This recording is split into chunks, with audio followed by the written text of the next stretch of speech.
सारे जहाज से अच्छा हिंदुस्तान हमारा, हम बुलबुल है इसकी, ये गुलसिता हमारा। এই কথাটা কতটুকু সত্য? We are not Chinky, man. We are not Japanese and we are not China. I know. We are Indian. আমরা ভারতীয়, আমাদেরকে মারবে না। এ কথা ভারতীয় হয়েও ভারতের থেকেই বলতে হয়।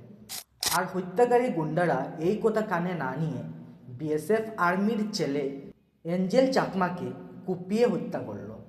24 বছরের ত্রিপুরার ছেলে এঞ্জেল চাকমাকে উত্তরাখণ্ডের দেরাদুনের বাজার থেকে ফিরতে রাস্তায় হত্যা করা হলো। এঞ্জেল চাকমা নিজের ভাইয়ের সাথে বাজার থেকে বাড়ি ফিরছিল।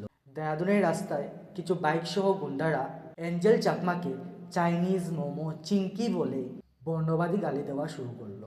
এঞ্জেল চাকমা ওদেরকে বলতে থাকে যে আমরা ভারতীয়, আমাদেরকে মারবে না। এই হত্যাকাণ্ডের আসল কারণ কি? কারা এই হত্যাকাণ্ড ঘটিয়েছে? কী কারণে এই ধরনের ধর্মনিরপেক্ষ দেশের এগুলো কেস দেখা যায়? চলো এই ভিডিওয়ে একে একে সব প্রশ্নের উত্তর জানি। देखिए, ये जो हो रहा है नॉर्थ ईस्ट के लिए ये नया बात नहीं है। नॉर्थ ईस्ट के बाहर हम लोग जाते हैं तो हम लोग को चिंकी चाइनीज बोला जाता है, ये नया बात नहीं है। और जो आज एंजल चकमा मरा है, ये एंजल चकमा का मौत नहीं है, ये पूरा नॉर्थ ईस्ट के लोगों का मौत है ये। और उसके पहले भी तो बहुत सारे लोगों का वहाँ पे मौत हुआ है। नॉर्थ ईस्ट के बाहर बेंगलोर बोलिए, यहाँ पे कर्नाटका बोलिए, केरला बोलिए, बहुत सारी जगह में हो रहा है, दिल्ली में बोलिए, अत्याचार हो रहा है। मैं तो डायरेक्ट सेंट्रल गवर्नमेंट को बोलना चाहता हूँ, अगर देखिए आप लोग नॉर्थ ईस्ट के लोगों को आप लोग मान सम्मान नहीं दे सकते, नॉर्थ ईस्ट के लोगों को आप लोग प्यार नहीं दे सकते, नॉर्थ ईस्ट के लोगों के लिए आप लोग टेक केयर नहीं कर सकते, तो हम लोग को अलग ही देश दे दीजिए। हम लोग अपना टेक केयर हम लोग खुद ही कर लेंगे, क्योंकि बहुत हो गया है, बहुत ही हो गया है, ये तो ज्यादा ही हो गया। देखिए, इंसानियत का भी एक नाम होता है, ये इंसानियत के लिए कहाँ पे नाम रहा? हम लोग यहाँ पे नॉर्थ ईस्ट में जितने भी बाहर से लोग घूमने आते हैं, सबको हम लोग प्यार करते हैं, सबको आदर करते हैं। यहाँ पे जो बाहर नॉर्थ ईस्ट के बाहर जो नॉर्थ ईस्ट के लोगों के साथ जो किया जाता है, वो हम लोग यहाँ पे हम लोग नहीं करते हैं, क्योंकि हम लोग का कल्चर ये सब नहीं है। तो इसीलिए मैं बोलता हूँ सेंट्रल गवर्नमेंट को, देखिए इसमें ये बहुत ही सीरियस है, बहुत पहले से ये चल रहा है, तो इसको बहुत अच्छे से देखना चाहिए। और जो आज एंजल चकमा का जो मौत हुआ है, यह पूरा नॉर्थ ईस्ट का मौत है, एंजल चकमा का मौत नहीं है। और मैं अपने स्टूडेंट फेडरेशन की तरफ से और बाकी जितने भी नॉर्थ ईस्ट के स्टूडेंट के फेडरेशन की तरफ से सब लोग हम मिलके इसके लिए हम लोग विरोध करते हैं। और जो भी यहाँ पे थे उनको पनिशमेंट जल्द से जल्द मिलना चाहिए और कोई छूटना नहीं चाहिए। मैं ये भारत सरकार से और इंडिया गवर्नमेंट के पास मैं ये दरखास्त करता हूँ। तुम लोगों के लिए ना पूरा नॉर्थ ईस्ट एक शाओलिन टेम्पल है, और हम लोग जैकी चैन और ब्रूस ली का बच्चा है ना? नहीं, और खुद के कंट्री में हम लोगों को देख के चाइनीज बोलते हैं ना, तो लगता है कोई गाली दे रहा है। दिल बहुत दर्द होता है भाई। We are not Chinky, man. We are not Japanese and we are not China. I know. We are Indian. Angel Chakma ছিলেন 24 বছরের ত্রিপুরার একজন মেধাবী ছাত্র। উনি দেরাদুনের একটি প্রাইভেট ইউনিভার্সিটিতে MBA এর ফাইনাল ইয়ারের জন্য পড়ছিলেন। তার বাবা তরুণ চাকমা বিএসএফ এর একজন জওয়ান, যিনি এখন মণিপুরে পোস্টেড। তিনি লোন নিয়ে এঞ্জেল চাকমাকে পড়াচ্ছিলেন। 9 ডিসেম্বর রাতে ভাই মাইকেলের সাথে মার্কেটে গিয়ে চাইনিজ চিংকি গালি খেয়ে প্রতিবাদ করতে গিয়ে চুরি ও লোহার দণ্ডের আক্রান্ত হন। 12 দিন পর্যন্ত পুলিশ তাদের FIR রেজিস্টার করেনি। 17 দিন মৃত্যুর সাথে লড়াই করে 26 ডিসেম্বর শেষ নিঃশ্বাস ত্যাগ করেন। এই হত্যাকাণ্ডের আসল কারণ কি?